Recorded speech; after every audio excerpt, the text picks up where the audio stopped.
Más de medio centenar de muertos por devastadoras inundaciones en el sureste de España. Las autoridades estiman que la depresión aislada en niveles altos es la más mortífera del continente europeo desde 2021. La COP16 dio inicio oficial al segmento de alto nivel con la participación de jefes de Estado, ministros y líderes mundiales en Cali, Colombia. Este miércoles continuaron las sesiones de la Conferencia de Naciones Unidas sobre Biodiversidad. Y Naim Qassem ofreció primer discurso como nuevo líder de Hezbollah. En su alocución prometió seguir el plan de lucha de Seyed Hassan Nasrallah, asesinado por el ejército de Israel. Saludos, bienvenidos a El Mundo Ahora, con los adelantos de las noticias más relevantes de esta jornada. Ya comenzamos, acompáñenos durante los próximos 27 minutos de programa.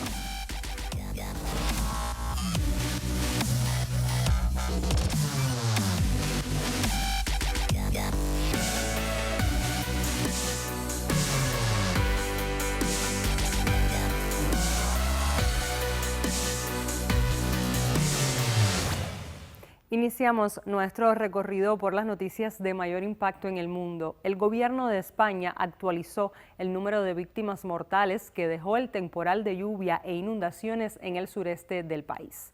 Más de medio centenar de personas han fallecido, según recoge Televisión Española, y no se descarta que el número vuelva a elevarse debido a que todavía hay varios desaparecidos. El Ejecutivo español, liderado por el presidente Pedro Sánchez, decretó 3 días de luto oficial por las víctimas del 31 de octubre al 2 de noviembre.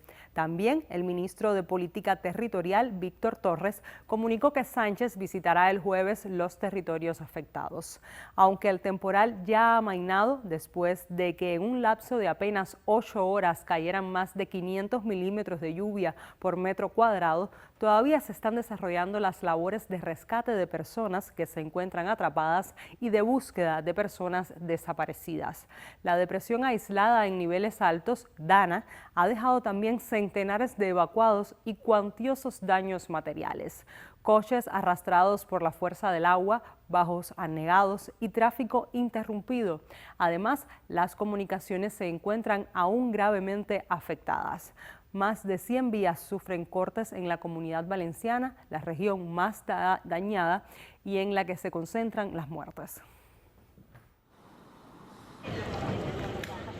Unos encima de otros, así encontraban los vecinos de Alfafar sus coches. Una imagen que se repetía en toda el área metropolitana de Valencia. El agua arrastraba todo lo que encontraba a su paso.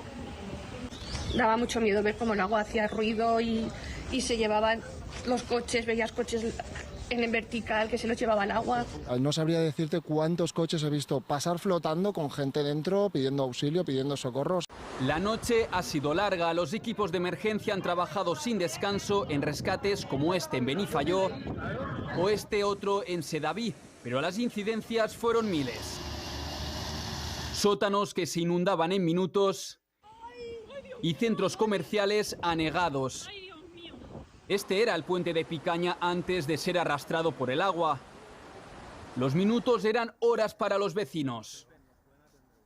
Horrible, a mí me ha tenido que sacar del coche la Guardia Civil, porque intentábamos salir para volver a nuestras casas, que no somos de ahí, y ha sido horrible. Salimos ahora, hemos pasado la noche en la biblioteca municipal. Ahora está destrozado todo. Por la mañana salvaban lo poco que quedaba de sus casas, salían con maletas, bolsas o mochilas. Yo anoche estaba flipando desde el balcón, viendo cómo los coches desde el principio de la calle venían, arrasaban, ¡pam!, se chocaban contra el colegio. Paiporta está destrozada. En su camino se encontraban esta otra imagen, coches volcados en la misma autovía y un río Turia que ha pasado de estar seco a casi desbordarse. Un reflejo de la pesadilla que vivieron, de la que todavía no han despertado. Toda la culpa la tuvo el río que se desbocó ahí en Cañamás y de allá aquí 2 minutos. Hemos pasado momentos de mucho pánico porque lo que es la cantidad de agua que ha venido en tan poco tiempo, ni la gente más mayor la ha conocido. El agua me iba por la cintura y pues estaba pues que no se podía salir. Un desastre total. La ministra española de Defensa, Margarita Robles, cifró en un total de 1.034 los efectivos de la Unidad Militar de Emergencias desplegados en la Comunidad Valenciana. En declaraciones a los medios de comunicación en los pasillos del Congreso español, precisó que 250 efectivos ya están trabajando y los otros 700 están concentrados en la zona a la espera de poder comenzar a realizar las labores necesarias. Hacemos un minuto de silencio por las víctimas de la Dana, que ya son muchas, por todos sus familiares, por todos sus amigos, por todos los ciudadanos que están sufriendo esos momentos tan complicados y evidentemente un apoyo enorme a los efectivos que están trabajando intensamente en estas horas tan difíciles.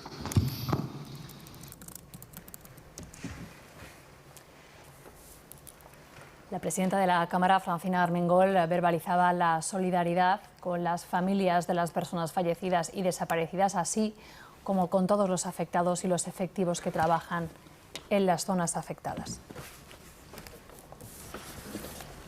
Es un fenómeno sin precedentes. Ayer durante la noche estaban concentrados en la zona, pero la avalancha de agua era tremenda. Y bueno, pues están actuando, pero haciendo las operaciones de rescate en este momento. Van a ir también con equipos especiales de perros y demás, por si acaso fuera necesario. Y bueno, pues está todo el mundo movilizado. También el presidente español Pedro Sánchez se pronunció desde la Moncloa ante los drásticos acontecimientos. Quiero trasladar toda la solidaridad y afecto del gobierno a las familias de las personas que han fallecido en esta tragedia y a quienes siguen buscando a sus seres queridos, expresó Sánchez. Como saben, ayer nuestro país fue golpeado por la peor dana en lo que llevamos de siglo. Hay docenas de municipios inundados, carreteras y vías cortadas, puentes destrozados por la violencia de las aguas. Y quiero, en primer lugar, trasladar en nombre del Gobierno de España, pero estoy convencido del conjunto de la sociedad española, toda nuestra solidaridad y el afecto a las familias de las personas que han fallecido en esta tragedia, que sepamos en la Comunidad Valenciana y en Castilla y La Mancha. Y a quienes a esta hora siguen buscando a sus seres queridos. España entera llora con todos y con todas vosotros. Nuestra prioridad absoluta es ayudaros. Las administraciones públicas estamos trabajando de forma coordinada para hacerlo posible y vamos a poner todos los medios necesarios hoy, mañana y el tiempo que haga falta para que podamos recuperarnos de esta tragedia. No os vamos a dejar solos.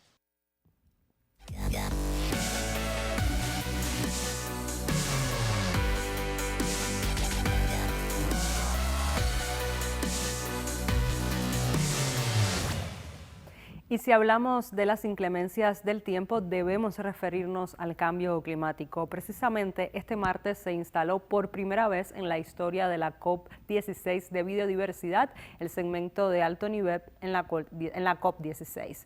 En las sesiones participaron jefes de Estado, ministros y líderes mundiales. Cali, sede de la conferencia, se convirtió en el epicentro de un llamado mundial a una acción concreta para enfrentar el cambio climático, la pérdida de biodiversidad, la degradación de la tierra y la contaminación. El evento contó con la presencia del presidente de Colombia, Gustavo Petro, el secretario general de las Naciones Unidas, Antonio Guterres, el ministro de Relaciones Exteriores de Colombia, Luis Gilberto Murillo, y la ministra de Ambiente y Desarrollo Sostenible de Colombia y presidenta de la COP16, Susana Muhammad. Guterres dio un contundente discurso en el que describió la crisis ambiental global como una guerra contra la naturaleza y enfatizó en la necesidad urgente de restaurar la armonía con nuestro planeta. Además, instó a los países a presentar planes claros de alineación con los objetivos de conservación global y fomentar la movilización de recursos financieros, no solo de fuentes públicas, sino también del sector privado. Cada día que pasa, nos acercamos más a puntos de inflexión que podrían alimentar más hambre, desplazamientos e incluso conflitos armados. Ya hemos alterado el 75% de la superficie terrestre y el 66% de los océanos. Queridas amigas y queridos amigos, la biodiversidad es aliada de la humanidad. Debemos pasar de saquearla a preservarla. Como he dicho una y otra vez, hacer las paces con la naturaleza es la tarea definidora del siglo XXI. Y ese es el espíritu de la declaración de hoy de la Coalición Mundial por la Paz con la Naturaleza. Un llamado a la acción para mejorar los esfuerzos nacionales e internacionales hacia una relación equilibrada y armoniosa con la naturaleza, protegiendo la naturaleza y conservando, restaurando, utilizando y compartiendo de manera sostenible nuestra biodiversidad global. Colombia, tierra de biodiversidad incomparable, hogar de innumerables especies y paisajes asombrosos que nos llenan de orgullo. Somos defensores de esta riqueza natural que nos rodea. Colombia es la sede de la Cumbre Mundial de Biodiversidad, la COP16. Hagamos juntos la diferencia, celebremos nuestro país, nuestra diversidad y nuestro compromiso de hacer paz con la naturaleza. Colombia, unidos por la COP16. Colombia se propone forjar una coalición de países para avanzar en la idea de hacer la paz con la naturaleza, el omnipresente lema de la enorme cumbre mundial sobre biodiversidad. El país anfitrión lanzó un llamado urgente para movilizar a gobiernos, organizaciones y ciudadanos con el propósito de proteger la biodiversidad. El canciller Luis Gilberto Murillo ha enfatizado en Cali que la visión del gobierno colombiano pasa por fortalecer la voz, el liderazgo y los recursos destinados a las comunidades que han preservado la naturaleza. La coalición es una oportunidad para construir una estrategia conjunta que le haga frente a la crisis climática, a la pérdida de biodiversidad, que busca cuidar los sistemas y que pretende acelerar el tránsito a un nuevo modelo económico verde y descarbonizado, dijo el jefe de la diplomacia colombiana al presentarla en el segmento de alto nivel. Por su parte, Gustavo Petro se lamentó de la falta de acción global frente a lo que considera el principal problema de la humanidad en un discurso de más de 40 minutos. Petro habló de Colombia como un país que quiere reconciliarse con la naturaleza, pero que aún vive de rodillas detrás del carbón y del petróleo. Bien, el petróleo, ¿a dónde fue? Cuando es consumido en las grandes fábricas de la codicia. Una parte a la atmósfera es el problema. Ese es el problema. Mientras no asumamos ese problema, no resolvemos el problema. Si el petróleo y el carbón va a la atmósfera, morimos. Y por tanto, en las fábricas de la codicia se está construyendo no la riqueza del mundo, no la estabilidad económica del mundo, sino que se está construyendo la muerte de nosotros mismos, de nuestros hijos, de nuestros nietos, de todos y de todas. Y la otra parte del petróleo se vuelve dólares y euros. Y va a los fondos de capital de Wall Street o de la City de Londres.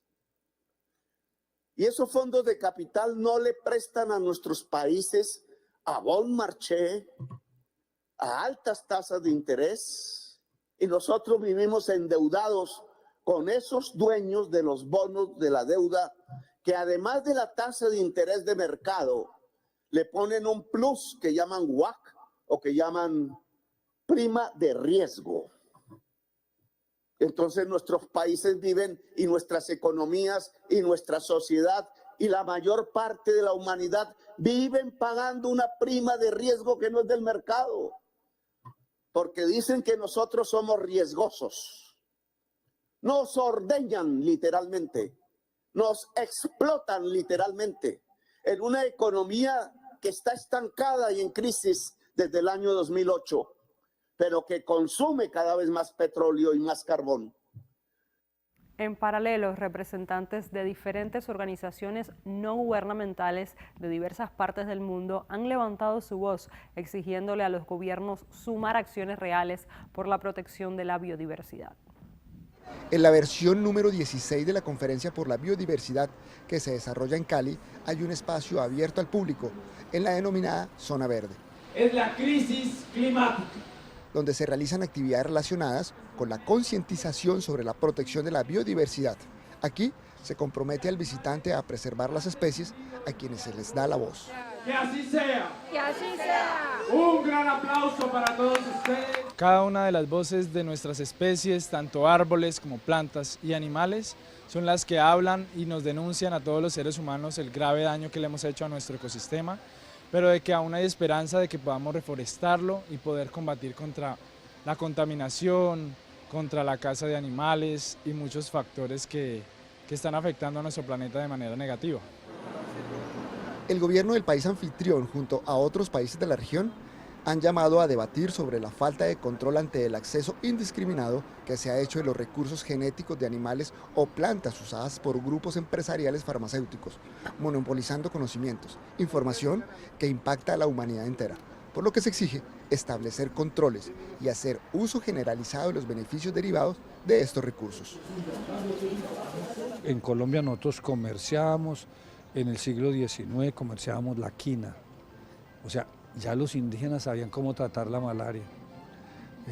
Todos los anestésicos que vienen de la hoja de coca, ¿no es cierto?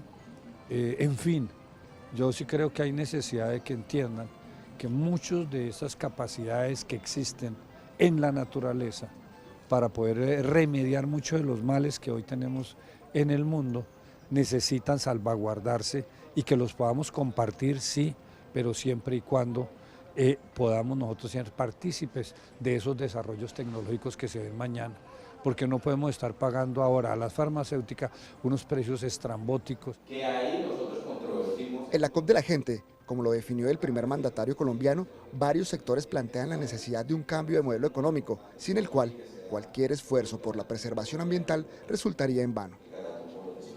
Es un modelo basado en una sociedad de consumo, de extractivismo que sume a las comunidades indígenas, afrodescendientes, campesinas en la violencia, pero aparte genera una afectación generalizada para la humanidad, que es que el mundo es finito y los recursos son finitos, y ese modelo, al ver que los recursos son finitos, van a generar una crisis de tipo ambiental que puede poner en riesgo la pervivencia de la humanidad en su conjunto.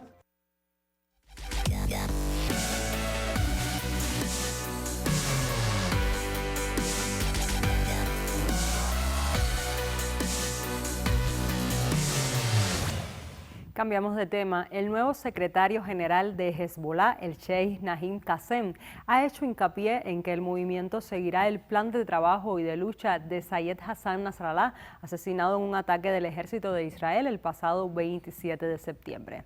En su primer discurso este miércoles como líder del movimiento de resistencia islámica del Líbano, Qassem agradeció a Hezbollah por confiarle esta nueva responsabilidad al frente del movimiento, calificándola de una pesada carga y una muestra de confianza. Asumiremos este legado, afirmó, comprometiéndose a llevar adelante la misión encomendada.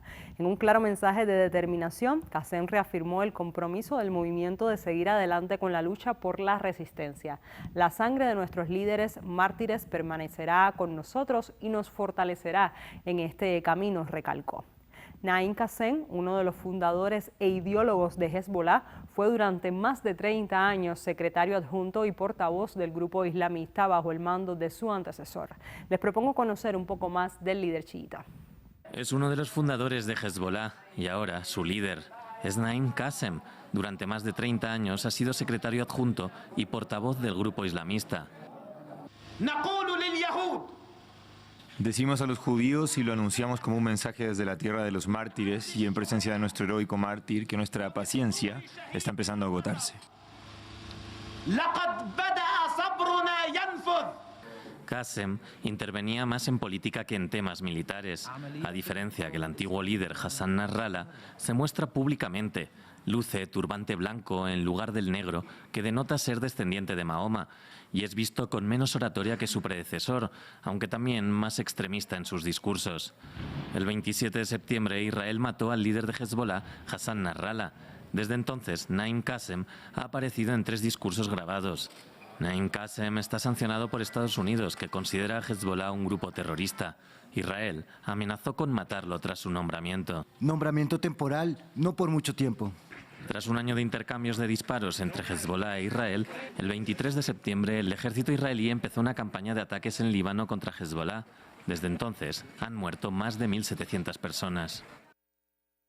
Y es que la región de Medio Oriente vive el momento más peligroso en décadas, así lo alertó el enviado de la ONU para la región, Tor Wennesland, al Consejo de Seguridad de la ONU. Las imágenes de Kamar Subu, de 6 años, llevando sobre sus hombros a su hermana pequeña a un hospital de Gaza tras ser atropellada por un coche, han circulado ampliamente por las redes. La cargué porque no podía caminar, afirmó la menor, indicando que no había ambulancias y que tuvo que caminar descalza bajo el sol durante más de 1 hora antes de que un hombre se ofreciera a llevarlas. Los periodistas de la NBC News averiguaron que las niñas viven con sus otros 6 hermanos y su madre en Al-Burey, un campo en el que se calcula viven unas 49.000 personas. Previamente, el jefe de la Agencia de Naciones Unidas para los Refugiados de Palestina en Medio Oriente, Philippe Lazzarini, afirmó que más de 620.000 niños que viven entre los escombros de los edificios destruidos en Gaza están profundamente traumatizados. En este contexto, Israel enfrenta una ola de rechazo internacional por la decisión del Parlamento de prohibir las actividades de UNRWA, así como crecientes presiones por sus ofensivas en el Líbano y en Gaza. Sus instalaciones han sido blanco de continuos ataques por parte de las fuerzas de ocupación israelíes. Ahora, una normativa nacida de la más reacia política de exterminio pretende prohibir cualquier actividad de la UNRWA en los territorios ocupados. Esta es una decisión injusta porque toda la población de Gaza vive de la ayuda y de la UNRWA. El pueblo palestino no merece una decisión así. Esto es catastrófico y condena a la Franja de Gaza, a los refugiados que reciben ayuda, a la muerte y a una destrucción lenta.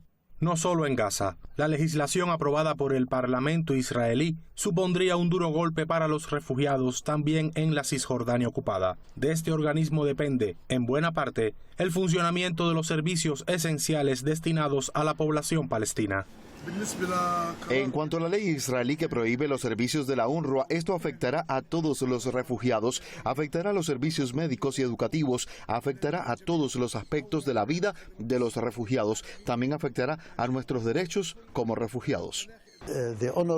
La UNRWA es parte de las resoluciones de la ONU, parte de las resoluciones del Consejo de Seguridad. Es una flagrante violación del derecho internacional y de las resoluciones de la Asamblea General. Y parte de la agresión israelí contra el pueblo palestino es arruinar cualquier relación entre nosotros y ellos en lo que respecta a los refugiados, la tierra, la destrucción de Gaza y de los pueblos de Cisjordania.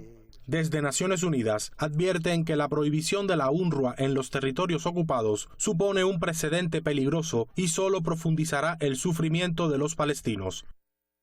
Ya lo escuchábamos, desde Naciones Unidas se advierte que la prohibición de la UNRWA en los territorios ocupados supone un precedente peligroso y solo profundizará el sufrimiento de los palestinos, mientras el régimen sionista hace oídos sordos y se burla del sistema internacional. De acuerdo a la Oficina de Coordinación de Asuntos Humanitarios de las Naciones Unidas, se han registrado 7 incidentes con víctimas masivas como consecuencia de los ataques israelíes en la Franja de Gaza durante la última semana, de los cuales 4 ocurrieron en el norte del territorio palestino bajo asedio.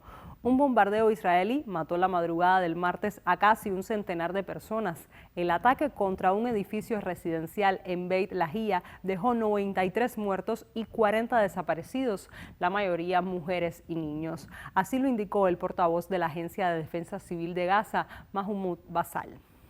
Los intensos ataques de Israel han obligado a decenas de miles de palestinos a huir del norte de Gaza. Naciones Unidas afirma que muchos se quedan por miedo a no poder regresar nunca si ahora abandonan el lugar. Organizaciones de derechos humanos se hacen eco de ese temor. Las órdenes de evacuación y las tácticas de asedio hacen pensar que Israel ha comenzado a implementar sigilosamente el llamado Plan de los Generales, que exige que una tercera parte del norte de la franja, incluida la ciudad de Gaza, sea aislada y declarada zona militar. Todo aquel que se quede atrás será tratado como un combatiente enemigo y prevé que Israel mantenga el control sobre el norte por un tiempo indefinido. Incluye la creación de una administración sin Hamás dividiendo la franja de Gaza en 2. El arquitecto de la estrategia es un ex jefe del Consejo de Seguridad Nacional de Israel. Se les debería dar unos 10 días para que se vayan a través de corredores seguros que Israel proveerá. Y después de ese tiempo, toda esa zona se convertirá en una zona militar. Toda la gente de Hamás que siga allí, ya sean combatientes o civiles, tendrán dos opciones, o rendirse o morir de hambre. El plan fue dado a conocer el mes pasado e inmediatamente condenado por organizaciones de derechos humanos. También académicos cuestionan su legalidad. Durante una reciente visita, el secretario de Estado de Estados Unidos dijo que el primer ministro Benjamín Netanyahu le aseguró personalmente que Israel no está implementando el plan.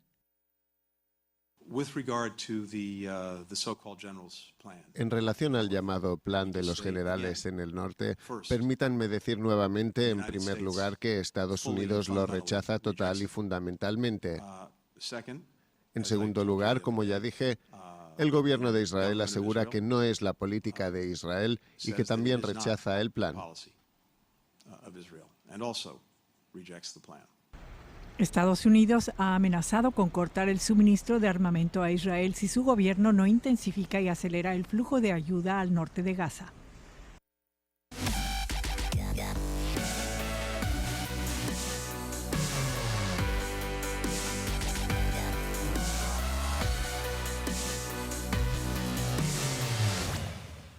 El repaso de las noticias más relevantes del panorama internacional en las últimas horas. Ponemos punto final a esta emisión del programa. Manténgase informado en el canal cubano de noticias.